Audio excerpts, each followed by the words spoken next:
We're here just a few weeks after the Summer Olympics in Paris with one of the biggest stars from the games, Snoop Dogg. Thanks for joining us here on Forbes Life. Thank you for having me.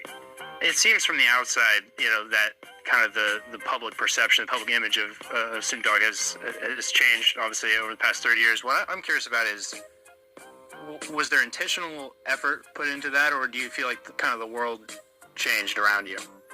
I just think when you organic and authentic to who you are, eventually the world will catch up. What I didn't do was try to, follow the fads or the trends. I just stayed me the whole way. Even when it was rocky and when it was bad and I wasn't as hot or successful or liked or loved, I managed to continue to be me. And that's something I want to say to everybody that's watching. Stay you at all times. Ain't nothing wrong with being you. Find a way to be you and master that craft and stick with it. One example of that is kind of, I think, the way that perception of cannabis or the marijuana industry has changed, in the past 30 years. And obviously now I would have went to jail if we'd have been doing the interview 15, 20 years ago. They'd be taking you to jail because I'd have gave you all this dope and said it was yours. When you think about it from like I'm just fucking with you're good. Like, oh my God, Mom. Please, no.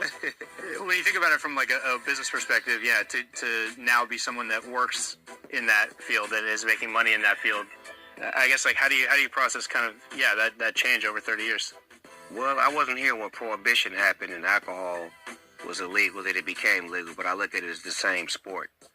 Something that the government definitely had to get control of, and once they was able to, tax it and monitor it, I knew it would become legal. And once it became legal, I did all of the proper steps to make sure that I was able to get into the industry and, not just be used as a victim or used as a face, but I went and met with the MEDs when this thing first started. And I sat down with them and got a real understanding on what I was about. I was about the medical side of it and making sure that we reached the right purpose and the right intentions. And we did things where we reached out to the elders and the patients that really needed it, which showed our true interest. As we was trying to show that this is something that could be used for medical purposes and not just for recreational.